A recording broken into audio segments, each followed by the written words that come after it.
A very warm welcome to IDFC First Bank presents Leaders of Tomorrow Season 13. I'm Ritwika Gupta. Today we are celebrating National Startup Day, raising a toast to founders who are reimagining industries from ground up. Now, India's consumer appliance sector offers a telling case. The industry is large, competitive and deeply functional. Innovation has largely remained incremental. But a new wave of startups is now questioning how design, technology and experience can reshape everyday products. To unpack this shift, I'll be in conversation today with Naiyya Saggi, founder and CEO EDT, and Vyasateja Rao, co-founder and Chief Design Officer EDT.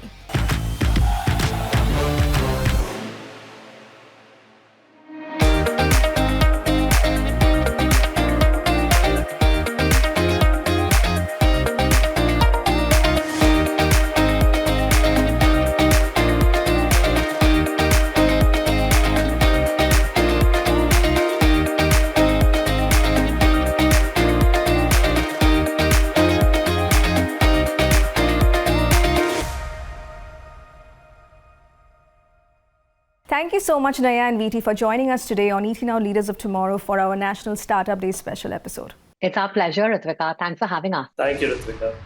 So I want to first begin by asking you both the idea that inspired the creation of EDT. Naiyya, let's start with you. Consumer appliances are part of our everyday lives. It's a category that's highly functional. What gap did you see that made you say this needs a reset? So, Ritika, it actually came from a 3 a.m. moment. When I had Raya, my second baby, I was at home for a longer period of time than I anticipated. And at 3 a.m. in the morning, I was boiling water for her in our regular kettle, to make her formula milk. Sure. And it just took me forever because the water boils to 100. Then you wait for it to boil down, to cool down to about 45, 50 degrees, in which time it is safe to give a baby milk in that temperature. And I remember just waiting there. Raya was crying in one corner, and I was like, why isn't there a better solution? And then I went deeper and deeper down this, almost like this rabbit hole of understanding this whole space of the daily devices that power our lives, consumer appliances. And I realized there were 3 big gaps. Number one was that the market is really large and growing quite exponentially globally. So in India, it's a $25 billion market growing at a CAGR of 10 to 15%. Globally as well, it's growing very rapidly. But the gaps I found were, number one, around that they weren't made for modern needs. These were old, antiquated designs that hadn't been contextualized to modern homes, modern life, smaller kitchens, smaller homes. Number two, safer materials, right? Ritika, I mean, as a mom myself, one thing that stood out to me was every device that we interacted with was made with, very, very toxic materials, to say the least. And that stood out to me as a very, very big part of how we could solve the problem going forward. And number three, what was super exciting was also the opportunity as an entrepreneur who's built for the last 10 years in India, with the emergence of the EMS ecosystem in India. How could we really capture that momentum and really, over time, build products from India, design products in India, but make them for the world? Similar question to you, VT, just extending that thought. What did you find missing in the market, in form, interaction or experience that signaled a clear opportunity to rethink appliances? Honestly, I think, Ritvika, it was all 3, but I feel experience was the biggest one. Because if you notice, most appliances in India are kind of engineered or designed to work, not to live with, right? So there are a lot of specs that you can actually throw there, but hardly anyone's talking about rituals, about how people feel when certain appliances are being used. So we saw this as a pretty big gap. Like when Naiyya and I started talking about EDT, and we were just kind of brainstorming. One of the biggest gaps that stood out was just having a great experience for product. So we think that there is an opportunity for intentional design where the form, interaction, experience are all bundled into one to kind of create the next gen appliances for the Indian ecosystem. So like you said, Naiyya, the Indian consumer appliance market is massive and also really competitive. How do you view the overall sector? What is working, what is not working, and how products are being made or sold today? One was that very incremental innovation happens in this space, right? And the reason for that is, to be honest, a lot of NPD still happens in global markets. And, there's a very cost-led, cost-plus structure approach that people, and that brands in India today take and still take to bringing products to market. And therefore, there is never a real sort of first principles, fresh approach to how these products that power our daily lives can be reimagined Right. for the Indian context, right? So that was the first thing that stood out to me. It's all going to the same manufacturers, the same global NPD suppliers, and then basically saying, okay, this kind of works in the cost structure, bring it to India. Number two, there's not really been much of a brand play. If you really think back, it's still the same brands that our parents probably use that we still are familiar with. And therefore, it's a very discount led market today, right? It's a very, it's all a race to the bottom. It's on who can give the most discounts and, on marketplaces, offline, etc. And that I think has been a very big, almost like a push versus a pull led strategy. So an opportunity to create an amazing brand that speaks to our generation, our cohort, our kind of audiences, right? Right. And I think what is super exciting to me and a big need gap to be met. I think the third piece was in consumer education, right? Everybody talks, I think VT said this beautifully. Everybody talks about feature. Everybody talks about functionality, but nobody talks about things that really matter to us today as much more informed, astute consumers, which is safety, which is why do I have to like overload myself with 15 features when I just need 5? This decision fatigue, as we call it internally, is real. Absolutely. Right. And why do we have products with like a hajar manuals? Like, why can't we make the process simpler? So I think this whole consumer education on safety and making products simpler for audiences, that comes, by the way, simplicity is tougher to make. So how do you make that happen? I think is a third big opportunity we saw before us. Coming to you, VT, now design versus engineering versus business, the eternal triangle. Where do most startups get this balance wrong? I would honestly say that they start stacking it instead of integrating it, right? So most startups start with design as just a surface level exercise. It could be an aesthetic exercise or making some sort of a CMF finish on it without diving into consumer insights and finding ways to kind of layer engineering, to layer innovation as truly to understand what problems are there and to solve it. And then finally, obviously, the business is the final filter, right? But right now, I see that mostly as the order is backwards, because then you start with the business proposition, you try to create some over-engineered product without actually understanding what the consumer needs. And I think that's been the case for a lot of products that have been introduced in India for the last 10 years or so. Right. So when you start looking at design as just a cosmetic exercise, you obviously start overbuilding with engineering, right? And then when business comes last, cost cutting is absolutely a very intentional exercise. And that creates sort of a product that lacks a personality or lacks that sort of a soul, as we call it, in a product. So I honestly feel if we drive a good balance for this, where design frames the problem, engineering then enables that problem, and then business protects the long-term value, right? Not just margins. We're talking about long-term value of the product. That is where a startup can really, really dominate this industry. Well, very well put. Naiyya, coming back to you, from baby chakra to beauty to consumer appliances, that's a rare founder journey. After building startups and a unicorn, was it daunting to start again from zero? What lessons are you carrying into this new chapter? Yes and no, Ritwika. I mean, I feel like when I started off, I had nothing. I started off 10 years back with no base, no sort of reputation because nobody knew me. And I think starting off again means that I have the privilege of a reputation. I have the privilege of compounding, and I have the privilege of having the support of so many amazing people in the ecosystem who are trusting us to deliver on our promise with EDT. So there is definitely pressure, but that's really what entrepreneurship is about, right? It's about this pressure. You create it purposely so that you can build amazing things out of it, right? I think there are 2 lessons that I take away from my previous journeys. One is that you have to.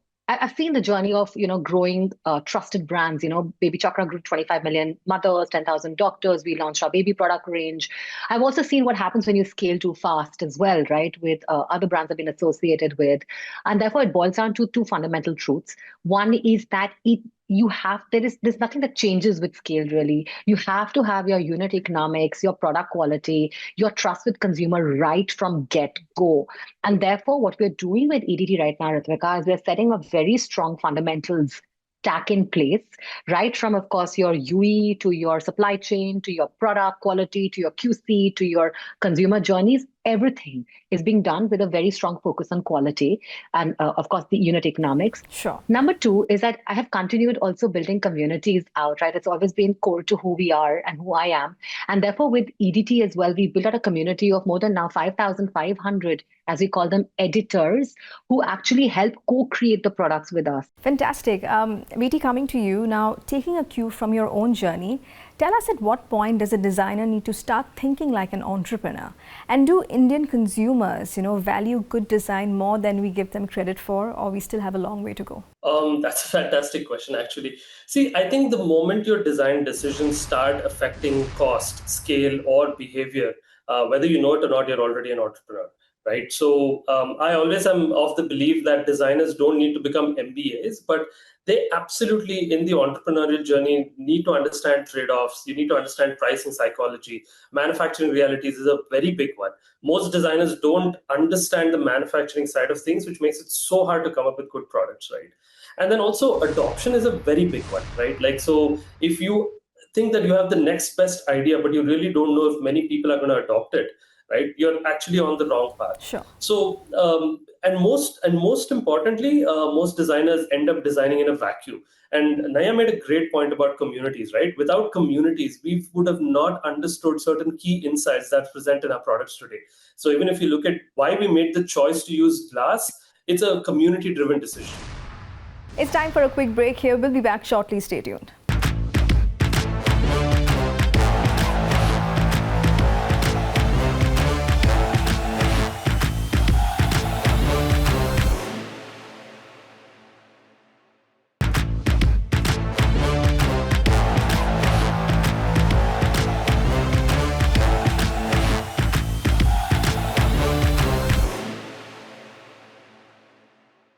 Welcome back to IDFC First Bank presents Leaders of Tomorrow Season 13, celebrating National Startup Day here on Leaders of Tomorrow with Naiyya Saggi, founder and CEO EDT, and Vyasateja Rao, co-founder and Chief Design Officer EDT, who are quietly changing even the most everyday products. Listen in.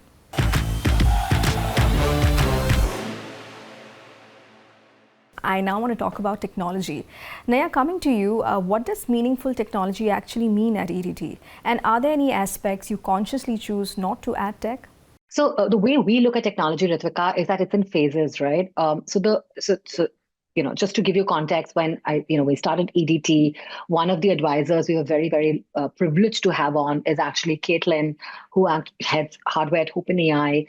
She has led design at Meta and Apple. So she is, the vision we have at EDT is in future, how do you have the physical world merge with the realm of AI and therefore have hyper-personalized experiences on our daily devices. But that is for a future phase. So Caitlin's helping us with the product roadmap to that. But the starting point, as we see it today, is a paradigm that we internally call stable tech, which is that you don't need to over-engineer technology in our daily devices. There's a lot of innovation already on battery, on materials, on sensors that you can use in our current set of devices without having this whole, I would say, friction that connected devices, apps, etc., seem to create in these products that we use today. Right. And how do you use these basic stable tech technologies in innovative ways to ensure a superior experience? I'll give you an example. Our first product is the Luma. It is actually, as VT mentioned, a very innovative air fryer, but we look at it as an intelligent cooking device. Why? Because it has the top, it's a NutriHob, which is programmed, its sensors are programmed such that they retain nutrition almost 3.5 to about 10x, give or take the product you're cooking, the materials you're cooking in it, more than traditional cooking methods and other air fryers, because of the way the sensors are programmed, right? So that's how we've thought about technology in our first phase. How do you use technology in a way where it fits seamlessly into your lives and gives you a better outcome, nutritionally, safety, as well as just seamlessness into like how you live your life every day versus over-engineering technology? The paradigm, of course, is how do you merge the physical world with the AI world, but that will be a later paradigm for us.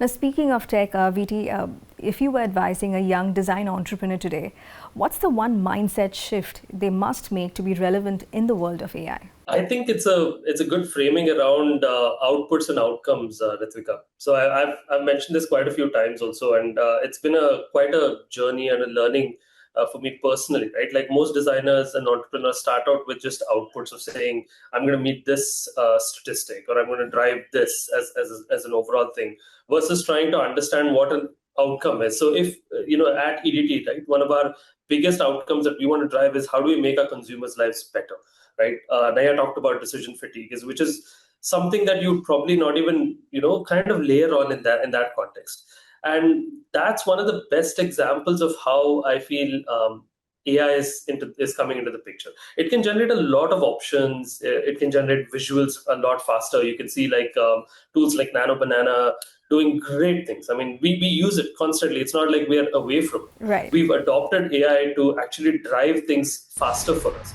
But at the same time, I feel what it can't replace is, let's say, a taste. So bringing you in here, Naiyya, you have raised a $1.4 million pre-seed and a Spark grant. What are you most excited to build with this capital? So, first of all, Ritwika, we had an oversubscribed round and we had some amazing, amazing investors join us with high conviction at a time when VT and I literally just had sketches. So we're very, very grateful for that conviction and for the belief they put in us. So first of all, massive gratitude to our investor Source, Consumer Collective, and a bunch of amazing operator angels globally and in India. Where we're using the funds is very specific. Number one, we are very clear we're using it to do more investments in product R&D. So we're really looking at understanding, like I mentioned, with stable tech, with materials, with long-term reliability, right? And the products we bring to market, there needs to be quite a bit of diligence and research done beforehand. And that's one of the big uses of capital that we are putting into place as we speak. The second, of course, is team. I mean, there is no dream without a team. It's as simple as it gets and real as it gets. So, initially we started off with a very small, lean team of like the frontier EDTs in our team. But now we're actually building out our team to incorporate more and more folks from the design, engineering, and marketing breadth and landscape. And we've been very lucky. We've gotten some incredible talent already on board. Fantastic. Now, budget is around the corner, and I want to ask both of you, what are your budget 2026 expectations? Any policy shifts that could materially change how hardware and consumer tech startups scale in India? Let's start with you, VT. I think I would just basically index on two very important things which are close to me personally. I feel if we can have more options for, let's say, prototyping and pilot manufacturing and tax relief or grants on some of these things. I know we have a lot of these for, let's say, patents and applications for those. But let's say if we could, get some help on grants for tooling, or let's say there's even testing or even early production. Every consumer product that goes out in the market has a sort of a pilot test production run, right? It'll be a 50 to 100 piece production run. So if there is some relief, and let's say whether it could be tax or whether it's grants coming in those areas, I think it would scale hardware manufacturing or EMS manufacturing in India to really great levels. The other one I would say is a little bit of work on the import-export component, especially in terms of duty rationalization. This is especially for electronics and smart hardware. I know India is just starting off, and the pace that we've achieved, right, is massive. There's a lot of adoption. We work locally with a lot of these EMS manufacturers as well as R&D houses as well. And we've constantly heard that there is some sort of ambiguity around certain aspects in the import-export of certain hardware components. So I feel these two are very important. And to make an overall point, I don't think India lacks founders. Right. I think the right thing for early stage hardware startups like us is mainly built around these infrastructure things. Naiyya, same question to you. What are your expectations from the upcoming budget? VT covered most of the points. We've discussed this as well so closely. I would just say that just to add on, I think 2 points. One is that, there is I think some work has already happened on GST rationalization in the last year, which I think has been very positive for many industries. And therefore, if there is a way to rationalize more of the taxes, and especially, when you think about the incentives for younger startups such as ours, which are more design-led, hardware startups versus volume oriented ventures as of date, right? Because today we can't command the volumes because we're just starting off our journey. But if there's some rationalizations we can do there, some incentives that we can do there, that will be extremely helpful for more and more hardware startups to emerge in the Indian context, to have that support from the government. And number two, there is, of course, and rightfully so, a lot of compliance that the government demands today from companies that are manufacturing in India or making for the Indian market.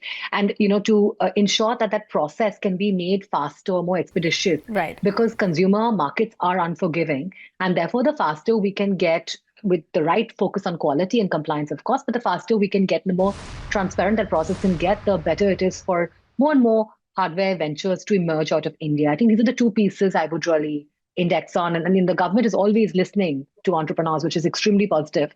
So excited for this budget, actually. So staying with you, Naiyya, on National Startup Day, if you had to unlearn one belief about building startups here in India, what would that be, and what should founders replace it with? Ritwika, the last 10 years in the ecosystem, there's a very, and rightfully so, but there's always been a very strong focus on speed, right? Scale, fast, so this whole thing about you need to scale fast to matter. But I would say the next 10 years, it will be about, of course, scaling, but scaling is possible when you build right. Absolutely. So I think when I look at entrepreneurs today, especially second or third time founders, we are okay with waiting a wee bit longer, but doing the right foundations from get-go. Fantastic. Same question to you, VT. No, I think Naiyya said it perfectly. And I think we've always carried that as a foundational sort of thing, right? Like most younger startups just talk about scaling, and it's all about speed in there. So I feel this is one of the things that Caitlin, our advisor, said, and it's like hardware is unforgiving, right? It's not like you can change a couple of lines of code and go back and fix the things over there.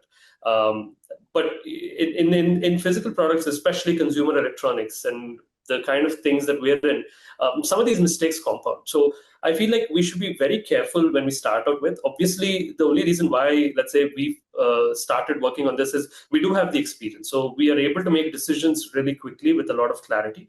But quality, trust, and durability matter a lot more than just scaling fast. Great. And finally, as we are wrapping up this conversation, tell me, what's your long-term vision for EDT? When people look at EDT 5 years from now, what do you want them to say? VT, let's start with you. We want EDT to be synonymous with thoughtful design and thoughtful appliances, right?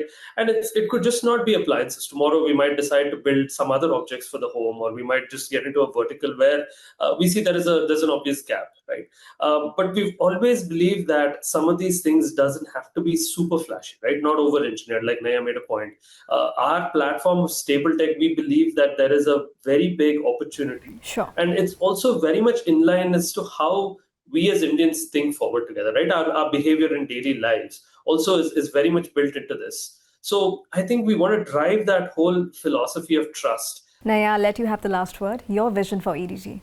Honestly, Ritwika, for me, apart from, of course, it being an integral part of lives, I actually want it to be an integral part of lives globally.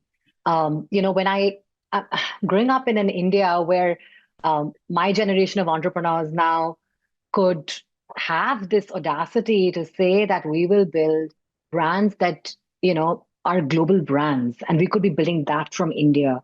And the way we set up EDT as well is from get-go. As I'd mentioned earlier, we've set up a global team, not just of advisors and investors, but also actually team members. And therefore, what we're looking at doing is that long term from now is that when people think about global brands that emerge from India, they won't just stay with the Tatas and the Tajes. They'll actually talk about EDT, hopefully, and God willing, in the same breath. That is my long-term vision. Right. I just feel a lot of privilege and a lot of gratitude to the ecosystem in India for helping us think with this level of audacity, because that is really, the way forward for us. Well, more power to both of you and all the very best. Thank you so much for your time. This was a fantastic conversation. Thanks, Ritwika. Such a pleasure. Thank you very much. Thank you for having us, Ritwika. Before I sign off, here's something for all the entrepreneurs. Applications for Leaders of Tomorrow Season 13 awards are officially open. With the theme Agility, Ambition, Ascent, this year we are recognizing MSMEs that move fast, think big and scale smart in a rapidly evolving world. Head to leadersoftomorrow.co.in and apply now. And with that, it's a wrap on this edition of IDFC First Bank Presents Leaders of Tomorrow Season 13. We hope you enjoyed the episode. Thank you for watching. Goodbye.